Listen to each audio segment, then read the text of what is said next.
Okay, right. Oh yeah, I'm just going to show you how to remove your drawer. I understand you're having problems where you've got a drawer really you need to place. So this is just an example. They're all the same. So if we open the drawer and just get your fingers underneath it, and there are a couple of plastic lugs which you just need to push inwards. So basically on the drawer, push them in, bend them in, and then it'll release the drawer.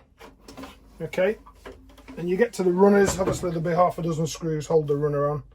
Just fit it in place, and then when we put the drawer back, if you just get your finger behind them, just make sure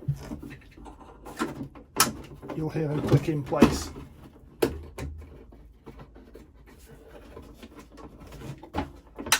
Okay, and that's it. That's all we do. Okay.